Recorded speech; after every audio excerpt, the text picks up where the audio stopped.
ഇത്രയേറെ രാഷ്ട്രീയ വിവാദങ്ങളുടെ ഇടയിൽ മുഖ്യമന്ത്രിയുടെ കിളി പോയിരിക്കാന്നറിയാം. ഈ സമയത്ത് ചോദിക്കാൻ പാടുണ്ടോന്നറിയില്ല, പക്ഷെ ആലോചിച്ചിട്ട് ഒരു മനസമാധാനവും കിട്ടാത്തതുകൊണ്ടാണ് എന്ന് പറഞ്ഞ് ഒരാൾ വന്നിട്ടുണ്ട്. മന്ത്രി കസേര എനിക്ക് തരാൻ റെഡിയാണോ എന്ന് ചോദിച്ച് കണ്ണിൽ എണ്ണി വെച്ച് മുഖ്യമന്ത്രിയുടെ ഓഫീസിന്റെ പടിക്കൽ കാത്തു നിൽക്കുകയാണ് Thomas K Thomas.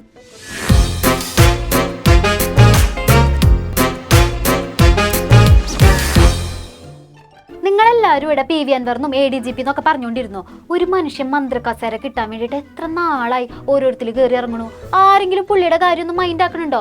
Thomas K തോമസിന്റെ കാര്യം തന്നെ പറഞ്ഞത്. പിന്നല്ലാണ്ട് 2.5 വർഷം കഴിഞ്ഞിട്ടുണ്ടെങ്കിൽ മന്ത്രി കസേര AK ശശീന്ദ്രൻ വിട്ടുകൊടുക്കണം എന്നല്ലേ ധാരണ.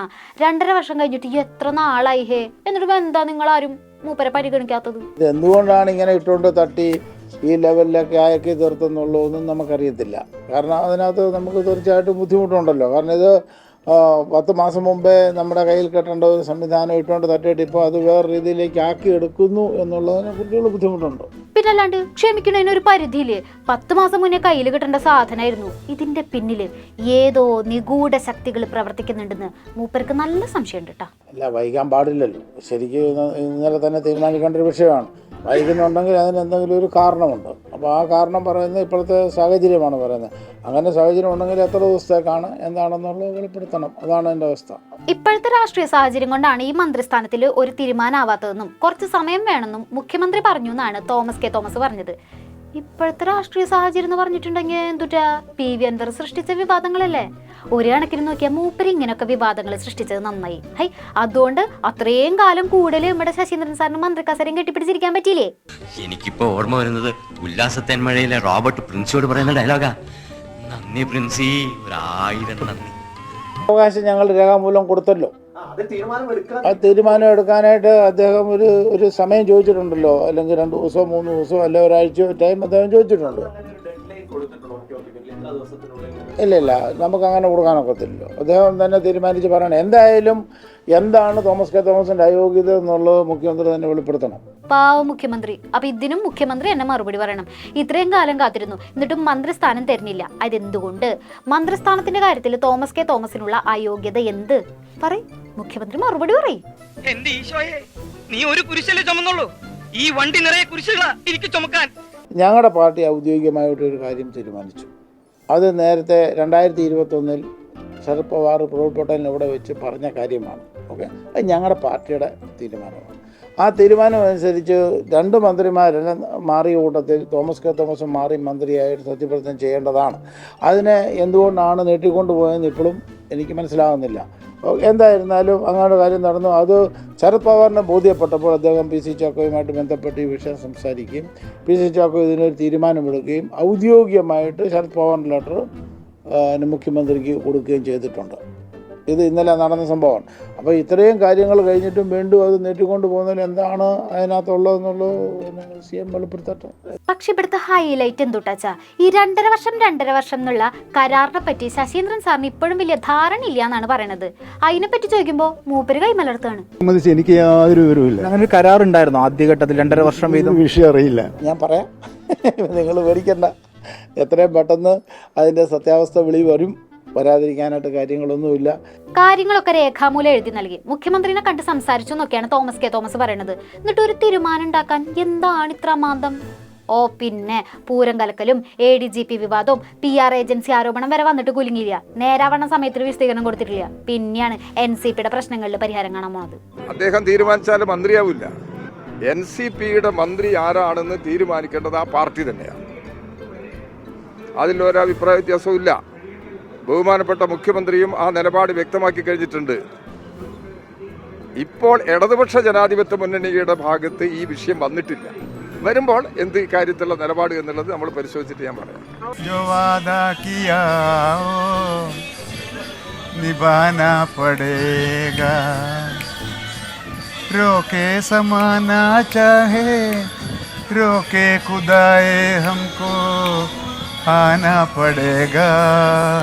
അതായത് ഉത്തമ, NCPയിൽ എല്ലാ കാര്യവും ഓക്കെയാണ്. ശരത് പവാറായിട്ട് കാര്യങ്ങളൊക്കെ സംസാരിച്ച് സെറ്റും ആക്കിയിട്ടുണ്ടെന്നാണ് തോമസ് കെ തോമസ് പറയണത്. ഇനി മുഖ്യമന്ത്രി ഒന്ന് മൂളി തന്നാ മതി. ശരത് പവാർ, അതാണ് നിങ്ങൾ ആലോചിക്കണം. ഒരു ചെറിയ വ്യക്തിയല്ല അദ്ദേഹം. 3 വർഷം മുമ്പ്, ഇതിപ്പം 3 വർഷത്തിൽ കൂടുതലായി, ശരിയല്ലേ? അന്ന് പറഞ്ഞ ഒരു തീരുമാനം പ്രഫുൽ പട്ടേലാണ് ഇവിടെ വന്ന് ഞങ്ങളോട് പറയുന്നത്. പിന്നെ മന്ത്രിസ്ഥാനത്തിന്റെ കാര്യത്തിൽ അമാന്ത ഉണ്ടാവാൻ കാരണം ഇവിടെ ശശീന്ദ്രൻ സാറാണെന്നൊന്നും തെറ്റിദ്ധരിക്കില്ല കേട്ടോ. 2.5 വർഷം എന്നുള്ള കരാറിനെ കുറിച്ചൊന്നും മൂപ്പർക്ക് അറിയില്ലെങ്കിലും മന്ത്രി കസേര വിട്ടുകൊടുക്കാൻ എനിക്കൊരു കുഴപ്പമില്ല എന്നാണ് പുള്ളി പറയണേ. മന്ത്രിസ്ഥാനം ഒഴിയുന്നതിന് എനിക്ക് യാതൊരു വൈമനസ്യമില്ല. അങ്ങനെ ഞാൻ ഇതുവരെ ആരോടും പാർട്ടിക്കുള്ളിലോ പാർട്ടിക്ക് പുറത്തോ അങ്ങനെ ഒരു അഭിപ്രായം ഞാൻ ഇതുവരെയും പറഞ്ഞിട്ടില്ല. മന്ത്രിയെ മാറ്റുന്നത് സംബന്ധിച്ച പ്രശ്നങ്ങൾ ഞാൻ എല്ലാ കാലത്തും എന്നോട് നിങ്ങൾ ചോദിച്ചാൽ പറയാതെ അത് തീരുമാനിക്കേണ്ടത് ദേശീയ നേതൃത്വമാണ്. ദേശീയ നേതൃത്വ തീരുമാനം അനുസരിച്ച് മുമ്പോട്ട് പോകാനാണ് ഞാൻ തീരുമാനിച്ചിട്ടുള്ളത്. ഇത് സംബന്ധിച്ച് ബോംബെയിൽ ഞങ്ങളുടെ ദേശീയ അധ്യക്ഷൻ ശരത് പവാർ ഞങ്ങളുടെ യോഗം വിളിച്ചു കൂട്ടിയിരുന്നു. അവിടെ വെച്ച് അദ്ദേഹം നിർദ്ദേശിച്ചത് ഈ വിഷയം തോമസിന് ഒരു അവസരം കൊടുക്കണമെന്നൊരു വിഷയം മുഖ്യമന്ത്രിയുമായി ചർച്ച ചെയ്ത് അദ്ദേഹത്തിൻ്റെ അഭിപ്രായം ആരാഞ്ഞതിന് ശേഷം അത് ശരത് പവാറിനെ അറിയിക്കണമെന്നാണ്. അറിയിച്ചു കഴിഞ്ഞാൽ അദ്ദേഹം അതിനകത്തൊരു തീരുമാനമെടുക്കും. തോമസിനെ ഒന്ന് താറടിച്ച് കാണിക്കുന്ന ഓരോ നമ്പറാണ്. അങ്ങനെ എന്തെങ്കിലും ഉണ്ടെങ്കിൽ അത് വെളിച്ചത്ത് കൊണ്ടുവരണം. അതാണ് എൻ്റെ വിഷയം. ആലോചിക്കാൻ സമയം വേണമെന്നൊക്കെ മുഖ്യമന്ത്രി പറഞ്ഞെങ്കിലും തൽക്കാലം മന്ത്രിമാറ്റം ഉടനില്ല. AK ശശീന്ദ്രൻ മന്ത്രിയായിട്ട് തുടരുന്നതാണ് പൊതുവെയുള്ളൊരു ടോക്ക്. ആളെ അപമാനിക്കുന്നതിന് ഒരു പരിധിയുണ്ട്. ഇങ്ങനൊന്നും ആരെയും അപമാനിക്കാൻ പാടില്ല. തോമസ് ചാണ്ടിയോട് ചെയ്തത് എന്താണ്? ഇത് തന്നെയാണ് ചെയ്തത്. അപ്പോൾ അദ്ദേഹം മന്ത്രി ആയപ്പം മുതലേ അദ്ദേഹത്തെ താഴെ ഇറക്കാൻ വേണ്ടി ശ്രമിച്ചുകൊണ്ടിരുന്നവരായിരിക്കാം ഒരു പക്ഷേ ഇപ്പോൾ തോമസിനെയും തകർക്കാനായിട്ട് ശ്രമിച്ചുകൊണ്ടിരിക്കുന്നത്. അപമാനിച്ച് ഒരു വിധാക്കി. ഇനിയെങ്കിലും എനിക്ക് ആ കസാരി ഒന്ന് തന്നൂടെ എന്നാണ് പാവം നെഞ്ചു പൊട്ടി ചോദിക്കണേ. മന്ത്രിസ്ഥാനം രാജിവെക്കാൻ ഞാൻ ഉദ്ദേശിക്കുന്നുമില്ല.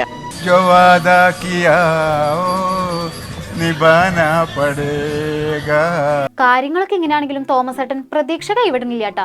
NCPയുടെ മന്ത്രി കസേരയിൽ ഇങ്ങനെ നെഞ്ചും വിരിച്ചിരിക്കണത് സ്വപ്നം കണ്ട് കാത്തിരിക്കുകയാണ് ആ പാവം. മന്ത്രിസ്ഥാനം കിട്ടാതിരിക്കേണ്ട കാര്യമില്ലല്ലോ. എന്തിനാ കിട്ടാതിരിക്കുന്നത്? പാർട്ടിയുടെ ഔദ്യോഗികമായിട്ടുള്ള തീരുമാനമല്ലേ. അതായത് എന്തിനാ കിട്ടാതിരിക്കുന്നത്?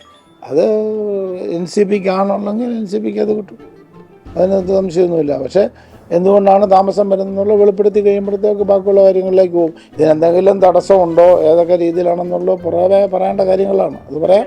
ഇന്ന് തീരുമാനം ഉണ്ടാവും, നാളെ തീരുമാനം ഉണ്ടാവും എന്ന് പറഞ്ഞ് മന്ത്രിസ്ഥാനത്തിന് വേണ്ടി കണ്ണിൽ എണ്ണൊഴിച്ച് കാത്തിരിക്കുകയാണ് തോമസ്. ഈ കണ്ട തലവേദനകളുടെ ഇടയിൽ ഈ കാര്യത്തിൽ മുഖ്യമന്ത്രി ഇനി എന്ന് തീരുമാനം പറയുമെന്തോ. വേഗം തീരുമാനം പറഞ്ഞാൽ പലരുടെയും ആരോഗ്യത്തിന് കൊള്ളാം. അല്ലെങ്കിൽ ഇനി പലതും തുറന്നു പറയണ പരസ്യ പ്രതികരണത്തിലേക്ക് കടക്കുന്നതാണ് തോമസ് പറയണത്. ജാഗ്രത.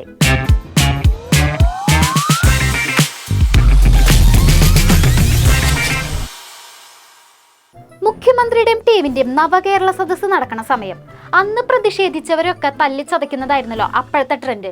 അന്ന് ആലപ്പുഴയിൽ പ്രതിഷേധിച്ച യൂത്ത് കോൺഗ്രസ് പ്രവർത്തകരെ തല്ലിച്ചതച്ച മുഖ്യമന്ത്രിയുടെ ഗൺമാൻമാർ ഒരു തെറ്റും ചെയ്തിട്ടില്ല എന്നാണ് പുതിയ വാർത്ത വരുന്നത്.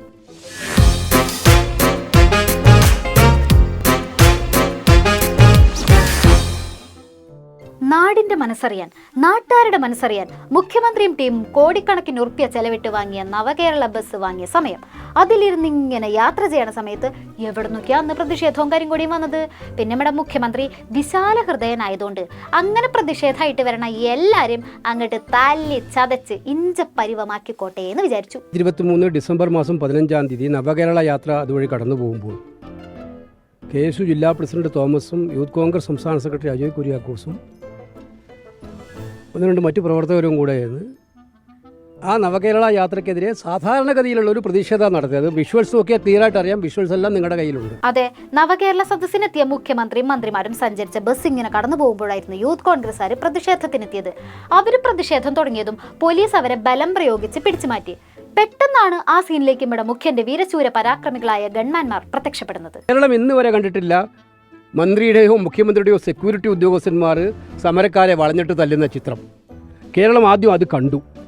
ഞെട്ടിയ വിഷ്വൽസ് ആയിരുന്നു അത്. കേരളം അത് കണ്ട് ഞെട്ടിയ വിഷ്വൽസ് ആയിരുന്നു. ഇത്രയും ഭീകരമായിട്ട് തല്ലുന്ന രംഗം ഇപ്പോഴും ഇങ്ങനെ തല്ലി അതിഭീകരമായി തല്ലി എന്നൊന്നും പറയല്ല എൻ്റെ വേണുഗോപാലേട്ടാ. യൂത്ത് കോൺഗ്രസിന്റെ കുട്ടികളുടെ ജീവൻ രക്ഷിക്കാനല്ല അവർ നോക്കിയത്. എൻ്റെ ഗവൺമെന്റ് ആളെ ആക്രമിച്ചു എന്ന് പറയുന്ന സംഭവം അങ്ങനെ ഉണ്ടായിട്ടില്ല. ഞാൻ കണ്ട കാര്യം ഞാൻ പറഞ്ഞിട്ടുണ്ട്. എൻ്റെ ബസ്, ഞങ്ങൾ സഞ്ചരിക്കുന്ന ബസ്സിൻ്റെ മുന്നിലേക്ക് ചാടി വന്നവരെ അവിടെയുള്ള യൂണിഫോം ഇട്ട പോലീസുകാർ തടയുന്നുണ്ടായിരുന്നു. അവരാണ് അവരെ തള്ളി മാറ്റുന്നതായിട്ട് കണ്ടത്. എൻ്റെ കൺമുന്നിൽ കണ്ട കാര്യമാണ് ഞാൻ പറയുന്നത്. എൻ്റെ കൺമുന്നിൽ കണ്ടത് ഇതാണ്. ദൃശ്യമാധ്യമൊന്നും ഞാൻ കണ്ടിട്ടില്ല. ഞങ്ങളുടെ കുട്ടികൾ രണ്ടുപേരും ഒരു ചുരുങ്ങിയത് 6 തവണയെങ്കിലും DYSPയെ നേരിട്ട് കണ്ട് ഈ പെൻഡ്രൈവ് അടക്കമുള്ള ഇതിൻ്റെ തെളിവുകൾ, വിഷ്വൽസ് അടക്കമുള്ള തെളിവുകൾ അവർ ആവശ്യപ്പെട്ടനുസരിച്ച് കൊടുക്കാൻ പോയപ്പോൾ അത് വാങ്ങിക്കാൻ അയാൾ തയ്യാറായില്ല. ഒഴിവുകഴിവുകൾ പറഞ്ഞ് മുട്ടാന്യായം പറഞ്ഞ് ആ 7 പ്രാവശ്യവും അവരെ മടക്കി വെച്ചു, മുട്ടാപ്പൊക്ക് ന്യായം പറഞ്ഞിട്ട്. അവിടെ മുതലാണ് ട്വിസ്റ്റ്. കേസൊക്കെ അതിന്റെ വഴിക്ക് നടക്കുന്നുണ്ടെന്നാണ് എല്ലാവരും കരുതിയത്. പിന്നെ കേസൊക്കെ നേരാവണ്ണം അന്വേഷിച്ച് തെളിവ് ശേഖരിക്കലാണോ കേരള പോലീസിന്റെ പണി? അതിനൊക്കെ വേറെ ആളെ നോക്കണം മിച്ചർ. ഇതിലൊന്നും കേസില്ല. കേസ് അവസാനിപ്പിക്കാൻ പോവാണെന്ന് പറഞ്ഞ് ജില്ലാ ക്രൈംബ്രാഞ്ച് റിപ്പോർട്ട് കൊടുത്തിട്ടുണ്ട്. ഈ നാടിന് എങ്ങോട്ടാണ് പോകുന്നത്? ഇത്രയും ഭീകരമായ അക്രമം നടത്തി തെളിവുകളുണ്ടായിട്ടും അതിനകത്ത് 5ാമത്തെ ഒരു സാക്ഷി മാധ്യമപ്രവർത്തകൻ തന്നെയാണ്. അദ്ദേഹത്തിൻ്റെ അടുത്ത് വിഷ്വൽ ചോദിച്ചതായിട്ട് ഒരു വിവരവും എനിക്കില്ല. ആ ക്രൈംബ്രാഞ്ച് DYSPക്ക് വലിയ അവാർഡ് കാത്തിരിക്കുന്നുണ്ടെന്ന് മാത്രമേ എനിക്ക് പറയാനുള്ളൂ. ഇത്രയേറെ പരസ്യമായ തെളിവുകൾ ഉണ്ടായിട്ടും ഈ നടപടി ചെയ്യാതെ, കേസ് റെഫർ ചെയ്ത്, തെളിവുകൾ സ്വീകരിക്കാതെ കേസ് റെഫർ ചെയ്ത് കേരള പോലീസിൻ്റെ ചരിത്രത്തിൽ തന്നെ ഇത്ര വലിയ നാണക്കേടുണ്ടാക്കിയ ഒരു ഉദ്യോഗസ്ഥനെ കാത്തു വലിയ അവാർഡുണ്ടാവും. അതാണ് അടുത്ത ട്വിസ്റ്റ്. അതായത് കേസ് അവസാനിപ്പിക്കുന്നതിന്റെ പ്രധാന കാരണം തെളിവില്ലാത്തതാണ്. ഇത്ര ഗൺമാന്മാര് യൂത്ത് കോൺഗ്രസ് പ്രവർത്തകരെ മർദ്ദിക്കുന്ന ദൃശ്യങ്ങൾ ലഭിച്ചിട്ടില്ല എന്നാണ് പോലീസ് മാമന്മാര് പറയണത്. ഓന്നോ, ഇത്രയും കാഴ്ച ശക്തി ഇല്ലാത്തവരെയാണോ പോലീസ് ഡിപ്പാർട്ട്മെന്റിൽ എടുത്തിരിക്കുന്നത്? ഇതൊക്കെ ആരോട് പറയാൻ, ആർക്ക് കാണിച്ചു കൊടുക്കാൻ? മുഖ്യമന്ത്രിയുടെ തണലിലാണ് ഇതൊക്കെ നടക്കുന്നത്. അന്ന് മുതലേ ഈ നടപടി ഉണ്ടായിട്ട് മുഖ്യമന്ത്രിയുടെ ഞങ്ങളത് സൂചിപ്പിച്ചതാണ്. മുഖ്യമന്ത്രിയുടെ ഗൺമാനായിരിക്കുന്ന ഒരാൾക്കെതിരെ എങ്ങനെ പോലീസ് നടപടി എടുക്കുമെന്ന് ഞങ്ങൾ ചോദിച്ചതാണ്. എന്തായാലും ഇതിന് ശക്തമായിട്ടുള്ള നിയമ നടപടികളുമായി കോൺഗ്രസ് മുന്നോട്ട് പോകും. ആ ഉദ്യോഗസ്ഥൻ ധരിക്കേണ്ട എല്ലാ കാലത്തും പിണറായി വിജയൻ കേരളത്തിലെ മുഖ്യമന്ത്രിയായിട്ടിരിക്കും. അങ്ങനെ സംരക്ഷിക്കാൻ വരുമെന്ന് ഈ റിപ്പോർട്ട് എഴുതി കൊടുത്ത ഉദ്യോഗസ്ഥന്മാർ ധരിക്കേണ്ട കാര്യമില്ല. ശക്തമായിട്ടുള്ള നിയമ നടപടികളും മറ്റ് രാഷ്ട്രീയ പ്രക്ഷോഭങ്ങളുമായിട്ട് കോൺഗ്രസ് മുന്നോട്ട് പോകും. ഇത് പറയാനാണ്. മുഖ്യമന്ത്രിയുടെ കണ്ണിലുണ്ണിയായ ADGP ആരോപണ വിധേയനായ പൂരം കലക്കലിൽ ADGP തന്നെ റിപ്പോർട്ട് തയ്യാറാക്കുന്നു. ADGPക്കെതിരായ മറ്റാരോപണങ്ങളിൽ ADGPയുടെ അതേ ലെവലിലുള്ള സാറുമാരെ കൊണ്ട് തന്നെ കാര്യങ്ങൾ അന്വേഷിപ്പിക്കുന്നു. അപ്പോൾ പിന്നെ മുഖ്യമന്ത്രിയുടെ ഗൺമാന്മാർക്കെതിരായ കേസിന്റെ കാര്യത്തിൽ നിങ്ങൾ കൂടുതൽ ട്വിസ്റ്റ് എന്തെങ്കിലും പ്രതീക്ഷിച്ചിരുന്നോ സുഹൃത്തുക്കളെ? പരമാവധി ഞങ്ങളെ അവഗണിച്ച് എത്രത്തോളം മാറ്റി നിർത്താൻ പറ്റുമോ അങ്ങനെയെല്ലാം ഈ കേസിൻ്റെ അന്വേഷണ കാലയളവിൽ അദ്ദേഹം ചെയ്തിരുന്നു. അതിനുശേഷം ഞങ്ങൾ പലതവണയായി CD-യിലും അതുപോലെ തന്നെ പെൻഡ്രൈവിലും ഈ വിഷ്വൽ എല്ലാം ഈ പോലീസ് ക്രൈംബ്രാഞ്ചിന് നൽകിയിരുന്നു. പക്ഷേ അവർ പറയുന്നത് ഒരു തരത്തിലുമുള്ള തെളിവില്ല. മുഖ്യമന്ത്രിയുടെ വാഹനത്തെ KSU യൂത്ത് കോൺഗ്രസ് ഗുണ്ടകൾ ആക്രമിച്ചതുകൊണ്ട് അതിൽ നിന്ന് മുഖ്യമന്ത്രിയെ രക്ഷപ്പെടുത്താൻ വേണ്ടിയാണ് ഗൺമാൻ പുറത്തിറങ്ങി അടിച്ചിരിക്കുന്നു എന്നുള്ള ഒരു വ്യത്യസ്തമായൊരു വാദഗതി. നമുക്കതിൽ ആശ്ചര്യവും പ്രതിഷേധവുമുണ്ട്. അതെന്തുകൊണ്ടാണെന്ന് നിങ്ങൾക്ക് ഇപ്പോഴും മനസ്സിലായില്ല? അതായത് പ്രതിഷേധിക്കുന്നവരെയൊക്കെ തല്ലിച്ചതച്ച് അവരെയൊക്കെ ICU-വിലാക്കിയാണ് മുഖ്യമന്ത്രിക്ക് സുരക്ഷ ഒരുക്കുന്നത്. ആ സുരക്ഷ ഒരുക്കുന്ന രീതിയാണെങ്കിലോ പുണ്യപ്രവൃത്തിയായ ജീവൻ രക്ഷിക്കലും. സർക്കാരിനെതിരെയോ മുഖ്യമന്ത്രിക്കെതിരെയോ എന്തെങ്കിലും ആരോപണം വന്നിട്ടുണ്ടെങ്കിൽ ഇനി മേലാൽ പ്രതിഷേധമെന്നും കരിങ്കൊടിയെന്നും പറഞ്ഞ് വരരുതിട്ടാ എന്ന് വിശ്വസ്തയോടെ 100 സമരങ്ങൾ നടത്തി വെന്നിക്കൊടി പാറിച്ച വിപ്ലവ പാർട്ടി. വിപ്ലവത്തിന്റെ കാര്യം പറഞ്ഞപ്പോഴാണ് വേറൊരാളെ ഓർമ്മ വന്നത്. ഇന്നും അൻവറേട്ടൻ മാധ്യമപ്രവർത്തകരുടെ മുന്നിൽ വന്നിരുന്നു. മനസ്സിലെ ബാക്കി ഭാരവും ഇറക്കി വെച്ചു.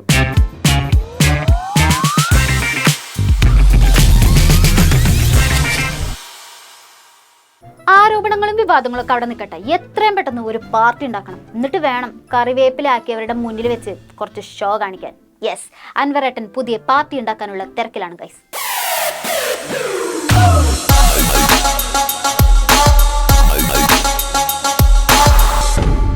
പുതിയ പാർട്ടി ഉണ്ടാക്കാനുള്ള തയ്യാറെടുപ്പിലാണ് നമ്മുടെ അൻവറേട്ടൻ. പാർട്ടി പുതിയതാണെങ്കിലും പഴയ പാർട്ടികളിൽ നിന്ന് പരിചയസമ്പന്നരായ ആളുകളെ പരിഗണിക്കുന്ന കാര്യത്തിലാണ് അൻവറേട്ടന് കുറച്ച് താല്പര്യം കൂടുതലുള്ളത്. അങ്ങനെയുള്ള പലരും അൻവറേട്ടനായിട്ട് ബന്ധപ്പെടുന്നുണ്ടെന്നാണ് മൂപ്പര് പറയുന്നത്. അപ്പുറത്ത് ഈ പറയുന്നത് പോലെ തന്നെ മാറി നിൽക്കുന്ന CPM-ലെ MLA-മാർ പലരും, മുൻ MLA-മാരും മുൻ MP-മാരും ഒക്കെ എന്നെ കമ്മ്യൂണിക്കേറ്റ് ചെയ്യുന്നുണ്ട്. കമ്മ്യൂണിക്കേറ്റ് ചെയ്യുന്നു എന്ന് പറയുമ്പോൾ ഏതെങ്കിലും ഒരു ഭാഗത്തു നിന്നാണോ അൻവറേട്ടാ? കണ്ണൂരിൽ നിന്നുള്ള ഏറ്റവും വലിയ പ്രബലനായ ഒരു നേതാവ് ഈ വിഷയത്തിൽ എന്നോടൊപ്പമാണ്. അവർ ചർച്ച ചെയ്യുന്നുണ്ട്. കണ്ണൂർ എന്ന് പറയുമ്പോ CPM-കാരാ? CPM leader. കണ്ണൂരിലെ CPM നേതാവ് എന്ന് പറയുമ്പോ നേതാവ് മാത്രാണോ അതോ അണികളും ഉണ്ടോ?